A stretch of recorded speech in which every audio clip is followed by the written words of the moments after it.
إن الحمد لله نحمده ونستعينه ونستغفره ونتوب إليه ونعوذ بالله من شرور أنفسنا وسيئات أعمالنا من يهده الله فلا مضل له ومن يضلل فلا هادي له وأشهد أن لا إله إلا الله وحده لا شريك له وأشهد أن محمدا عبده ورسوله وصفيه وخليله صلوات الله ربنا عليه وسلامه وعلى آله وصحبه أجمعين. يا أيها الذين آمنوا اتقوا الله حق تقاته ولا تموتن إلا وأنتم مسلمون.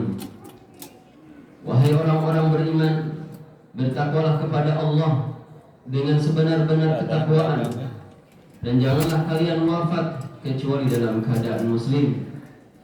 Ya ayuhan nasu ittaqu rabbakum alladhi khalaqakum min nafsin wahidah wa khalaqa minha zawjaha wa batha minhuma rijalan katsiran wa nisaa'a wattaqullaha alladhi tasaaluna bihi wal arham innallaha kana 'alaykum raqiba. Wahai manusia, bertakwalah kepada Rabb kalian yang telah menciptakan kalian dari diri yang satu, Adam, yang darinya kemudian Allah menciptakan pasangannya, Hawa, yang dari mereka berdua kemudian Allah menciptakan laki-laki dan perempuan yang banyak. Bertakwalah kepada Allah yang dengan menyebutnya kalian meminta satu sama lain, dan sambungkanlah tali kekeluargaan. Sesungguhnya Allah Maha menjaga dan mengawasimu. Ya ayyuhalladzina amanu taqullaha wa qulu qawlan sadida yuslih lakum a'malakum wa yaghfir lakum dhunubakum wa man yuti'illaha wa rasulahu faqad faza fawzan 'azima. Wahai orang-orang beriman, bertakwalah kepada Allah dan ucapkanlah perkataan yang benar. Niscaya Allah memperbaiki amal-amal kalian, mengampuni dosa-dosa kalian. Siapa yang mentaati Allah, mentaati Rasulnya, maka sungguh ia telah mendapatkan kemenangan dengan kemenangan yang besar. Amma ba'du, fa inna asdaqal hadithi kitabullah ta'ala wa khairal hadi hadi Muhammadin sallallahu alaihi wasallam wa syarrul umuri muhdatsatuha wa kullu muhdatsatin bid'ah wa kullu bid'atin dhalalah wa kullu dhalalatin finnar. Amma ba'du, maka sebenar-benar ucapan adalah ucapan Allah Subhanahu wa ta'ala, dan sebaik-baik petunjuk adalah petunjuk Nabi kita yang mulia Muhammad sallallahu alaihi wasallam, dan seburuk-buruk perkara adalah membuat perkara baru dalam agama. Setiap perkara baru dalam agama adalah bid'ah. Setiap bid'ah adalah kesesatan, dan setiap kesesatan tempatnya di neraka. Hadirin jamaah salat Jumat yang dimuliakan Allah Subhanahu wa ta'ala, momentum Idul Adha mengingatkan kita kepada Nabi yang mulia, Nabi yang agung, Ibrahim alaihissalam, kekasih Allah Subhanahu wa ta'ala, Khalilullah. Ribuan tahun yang lalu ia membawa istri dan anaknya yang masih bayi ke sebuah lembah yang tandus, ke sebuah lembah yang kering, sepi, tidak berpenghuni. Tidak ada bekal yang ia bawa kecuali air dan sedikit kurma. Lalu kemudian ia meninggalkannya. Kenapa ia melakukan demikian? Karena Allah yang memerintahkannya demikian. Ia tunduk, patuh, taat kepada Allah Subhanahu wa ta'ala, meskipun ia harus melakukan sesuatu yang amat sangat berat bagi hatinya. Maka ia meninggalkannya, lantas bermunajat kepada Allah Subhanahu wa ta'ala. Rabbana inni askantu min dhurriyyati biwadi ghairi dhi dhar'in inda baitikal muharram Rabbana liyuqimus salah faj'al af'idatan minan nasi tahwi ilaihim warzuqhum minats thamarati la'allahum yashkurun. Wahai Tuhan kami, sungguh Aku telah menempatkan keturunanku di lembah yang tanpa tanaman, lembah yang tandus, yang kering di sisi rumahmu yang mulia ini. Wahai Tuhan kami, hal ini agar mereka mendirikan salat. Maka jadikanlah hati sebagian manusia cenderung kepada mereka, dan karuniakanlah kepada mereka buah-buahan agar mereka bersyukur. Betapa berat apa yang harus dilakukan oleh Ibrahim, di mana dia harus meninggalkan anak istrinya di sebuah tempat yang sepi di lembah Makkah, yang saat itu tanpa penghuni seorang pun. Tetapi sekali lagi ini adalah perintah Allah Subhanahu wa taala. Dan perintah Allah hakikatnya juga adalah ujian. Ujian sejauh mana ketaatan dia kepada Allah. Ujian sejauh mana kekuatan keyakinannya kepada Allah Subhanahu wa taala. Sejauh mana kekuatan keyakinannya bahwa Allah akan menolongnya manakala ia taat kepadanya.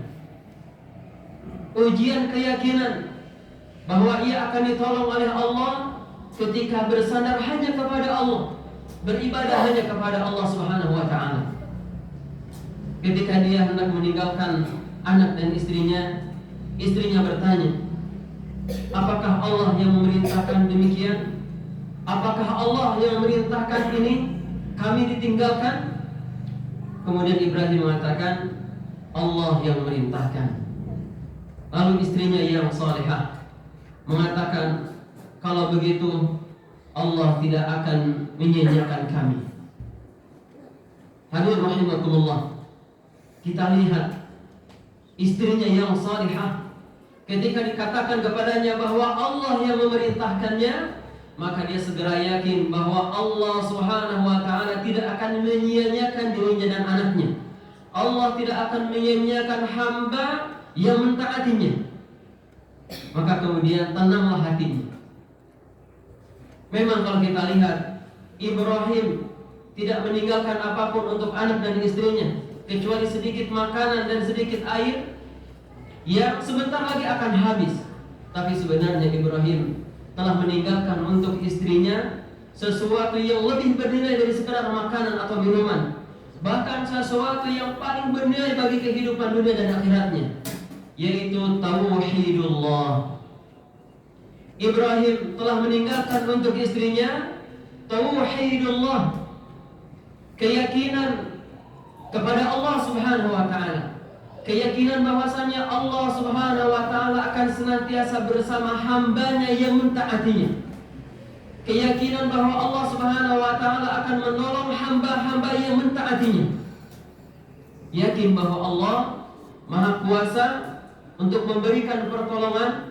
Allah Subhanahu wa taala akan memberikan segala kemudahan ketika hambanya dihadapkan dengan berbagai macam kesulitan. Kepada Allah ia bertawakal dan menyerahkan dirinya.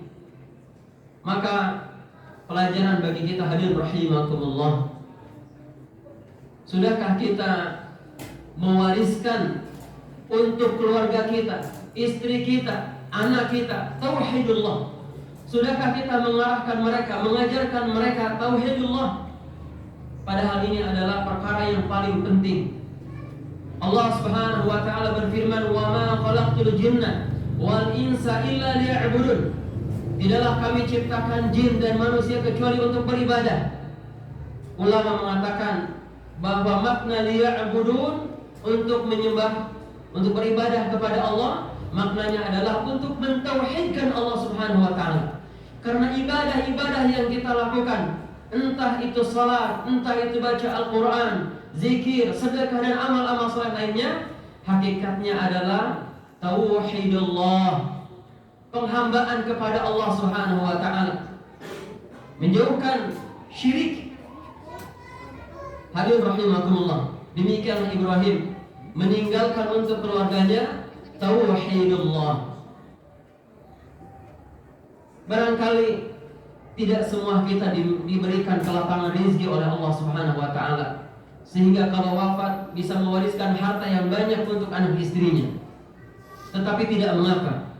Tidak mengapa kita tidak meninggalkan harta yang banyak untuk anak dan istri kita, tetapi meninggalkan tauhid, mewariskan tauhid untuk keluarga kita, untuk keturunan kita, sesuatu yang tidak boleh terluput.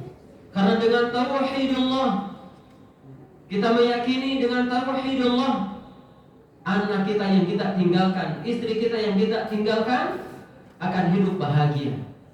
Orang akan hidup dalam ketenangan, ketentraman, kebahagiaan ketika ia bersandar hanya kepada Allah Subhanahu wa taala, dan inilah tauhidullah. Hadirin rahimakumullah. Kemudian di antara sesi kehidupan Nabi Ibrahim yang diceritakan di dalam Al-Qur'an adalah ketika Allah Subhanahu wa taala memerintahkan kepadanya untuk menyembelih anaknya. Dipanggillah anaknya, diajaknya dia bermusyawarah. Dikatakan kepada anaknya, "Ya bunayya, inni ara fil manami anni adbahuk, fanzur madza tara." Wahai anakku, sesungguhnya aku bermimpi menyembelihmu. Fanzur madza tara, bagaimana menurut pendapatmu? Bagaimana menurut pendapatmu tentang mimpiku ini? Sementara mimpi seorang nabi adalah wahyu dari Allah Subhanahu wa taala. Dan mimpinya ini berulang-ulang sampai 3 kali. Lalu kemudian anaknya Ismail alaihi salam yang saat itu masih remaja awal, masih anak-anak, dengan yakin dia mengatakan kepada bapaknya, "Ya abati fa'al ma tu'mar, satajiduni insyaallahu minas sabirin." Wahai ayahku, kerjakan, lakukan apa yang Allah perintahkan kepadamu. Engkau akan mendapati aku orang yang bersabar. Allahu Akbar. Istrinya, istri yang salihah. Anaknya Ismail, anak yang soleh. Ketika dikatakan kepadanya, Allah memerintahkanku untuk menyembelihmu,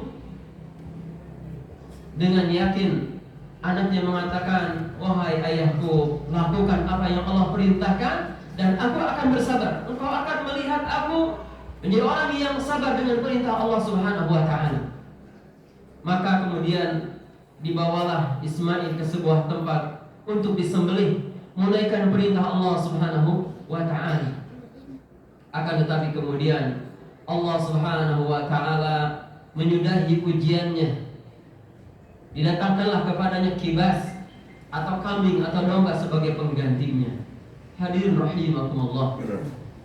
Kita ambil pelajaran dari sini. Tidak mungkin Ismail ini tiba-tiba menjadi anak yang soleh. Tidak mungkin tiba-tiba Ismail menjadi anak yang siap dengan segala apapun yang harus dilakukan, manakala itu adalah ketundukan kepada Allah Subhanahu wa taala. Ketahuilah ini buah didikan dari ibunya dan buah didikan dari ayahnya sekaligus, Hajar dan Ibrahim alaihissalam. Maka pelajaran bagi kita, sudahkah kita juga mewariskan kesolehan untuk anak-anak kita? Sudahkah kita menjadi qudwah, menjadi teladan, menjadi contoh kebaikan bagi anak-anak kita? Sudahkah kita menjadi teladan kesolehan bagi anak-anak kita? Sungguh memprihatinkan, sebagian orang tua hari ini memerintahkan anaknya untuk salat, sementara dia tidak melakukan salat. Memerintahkan anak-anaknya pergi ke masjid, memerintahkan anak-anaknya untuk mengaji, memerintahkan anaknya untuk menjaga adab, mengarahkan anaknya untuk melakukan kebaikan-kebaikan. Di saat yang sama dia tidak menjadi teladan atas apa yang diperintahkan kepada anaknya. Allah berfirman, "Ya ayyuhalladzina amanu qu anfusakum wa ahlikum nara wa quduha an-nas wal hijarah 'alayha malaikatun ghiladun shidadun la ya'suna Allah ma amarahum wa yaf'aluna ma yu'marun." Wahai orang-orang beriman, jagalah diri kalian dan keluarga kalian dari api neraka yang bahan bakarnya adalah manusia dan batu. Allah memerintahkan kita, hadirin rahimakumullah, untuk menjaga diri kita dan anak istri kita dari api neraka. Bagaimana cara kita menjaga mereka, anak-anak kita dari api neraka, caranya adalah dengan mengajarkan mereka agama ini, agama Islam. Ajarkanlah mereka tentang halal haram. Ajarkanlah mereka untuk mengenal yang baik dan buruk, yang hak dan yang batil. Jadikanlah kecintaan mereka kecintaan karena Allah. Jadikanlah kebencian mereka benci karena Allah. Dan tentu kita harus menjadi teladan terlebih dahulu dalam apa yang kita tuntut dari anak-anak kita. Inilah Ibrahim alaihi salam, teladan. Di samping teladan bagi umatnya, bagi kita, dia juga teladan bagi anak dan istrinya. Kemudian pelajaran yang bisa kita ambil berikutnya adalah Nabi Ibrahim alaihi salam selalu berdoa untuk keluarganya. Pertama, dia selalu berdoa agar keluarganya, keturunannya, anak cucunya dijauhkan dari syirik. Sebagaimana Allah Subhanahu wa taala berfirman dan mengingatkan kita tentang doa yang diucapkan oleh Nabi Ibrahim. Wa idz qala Ibrahim Rabbi ij'al hadzal balada amina wajnubni wa baniya an na'budal asnam Rabbi innahunna adlalna katsiran minan nas. Dan ingatlah Muhammad ketika Ibrahim mengatakan atau berdoa kepada Rabb-Nya, Tuhanku, jadikan negeri ini, negeri Mekah, negeri yang aman, dan jauhkanlah keluargaku, dan jauhkanlah aku dan keluargaku, keturunanku dari menyembah berhala, dari melakukan kesyirikan-kesyirikan. Sesungguhnya berhala, sesungguhnya apa-apa yang disembah selain Allah, sesungguhnya apa-apa yang dijadikan sandaran oleh manusia selain Allah telah menyesatkan sebagian besar manusia. Berhala hari ini bisa jadi adalah harta, kedudukan, pangkat, jabatan, pekerjaan. Dan siapa yang menjadikan atau memberhalakan harta, siapa yang memberhalakan jabatan, siapa yang memberhalakan pekerjaan atau kedudukan di masyarakat, maka dia akan tersesat. Indah kelihatannya, tetapi sesaat. Dan sesungguhnya ketika manusia memberhalakan apa yang tadi disebutkan, dia semakin terjauh dari kebahagiaan yang sejati. Ibrahim minta kepada Allah agar keluarganya dijauhkan dari kesyirikan, dari menyembah berhala, segala bentuk berhala. Kemudian yang kedua, Nabi Ibrahim selalu berdoa untuk keluarganya agar keluarganya digolongkan menjadi ahli kebaikan. Di antaranya Nabi Ibrahim mengatakan, Rabbi ja'alni muqimas salati wa min dzurriyyati. Tuhanku, jadikan keturunanku orang-orang yang mendirikan salat. Nabi Ibrahim berdoa kepada Allah agar keturunannya menjadi orang-orang yang mendirikan salat, yang tidak menyia-nyiakan salat. Al-Quran menyebutkan bahwasannya akan muncul satu generasi yang menyia-nyiakan salat, sebagaimana Allah menyebutkannya dalam surat Maryam. Maka orang-orang yang meninggalkan salat, generasi meninggalkan salat itu adalah generasi yang Allah Subhanahu wa taala sesatkan. Nabi Ibrahim berdoa agar keluarganya dijadikan orang-orang yang mendirikan salat. Maka hadirin rahimakumullah, pastikan di samping kita mendirikan salat, istri kita mendirikan salat, anak-anak kita mendirikan salat, dan lihatlah keluarga kita keseluruhannya, pasti mereka juga adalah orang-orang yang mendirikan salat. Teruslah berdoa kepada Allah Subhanahu wa taala dengan berbagai macam doa kebaikan untuk keluarga kita, sebagaimana Nabi Ibrahim juga berdoa untuk keluarganya dengan doa-doa yang banyak. Banyak disebutkan di dalam Al-Quran doa-doa yang disampaikan oleh Nabi Ibrahim untuk keluarganya. Maka pelajaran bagi kita, teruslah berdoa kebaikan untuk keluarga kita, untuk keturunan kita, karena merekalah pewaris kebaikan-kebaikan kita.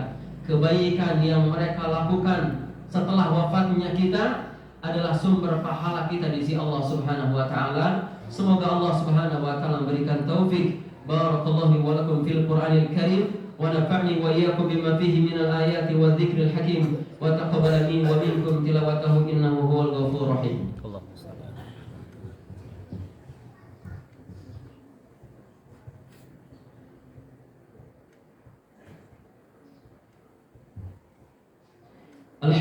لله رب العالمين وأصلي وأسلم على عبد الله ورسوله محمد سيد المرسلين وعلى آله وصحبه أجمعين. أشهد أن لا إله إلا الله وحده لا شريك له وأشهد أن محمدا عبده ورسوله. Hadirin rahimakumullah. Ini dari sekian banyak pelajaran yang bisa kita ambil dari kehidupan Nabi yang mulia Ibrahim alaihi salam. Ia sudah wafat sekian ribu tahun yang lalu, tetapi namanya masih disebut sampai hari ini dan penyebutannya dalam rangka kebaikan. Dia adalah teladan dalam kebaikan-kebaikan. Pelajaran bagi kita semua. Setelah wafatnya kita, akankah nama kita disebut-sebut oleh orang dan penyebutannya dalam rangka menyebut kebaikan-kebaikan kita, atau sebaliknya?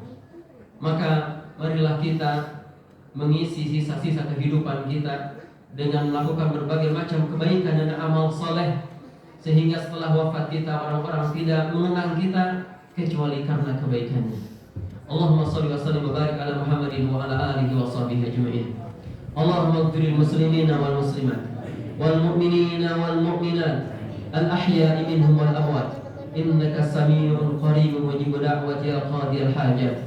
Rabbana zalamna anfusana wa illam taghfir lana wa tarhamna lanakunanna minal khasirin. Rabbana la tuzigh qulubana ba'da idh hadaytana wa hab lana min ladunka rahmah innaka antal wahhab. Rabbana تقبل منا إنك أنت السميع العليم وتب علينا إنك أنت التواب الرحيم. اللهم أعز الإسلام والمسلمين وألف بين قلوبهم وانصرهم على عدوك وعدوهم. اللهم أهلك الكفارة والمشركين ودمر أعداءك أعداء الدين. وصلى الله على محمد وعلى آله وصحبه وبارك وسلم والحمد لله رب العالمين. أقيموا الصلاة.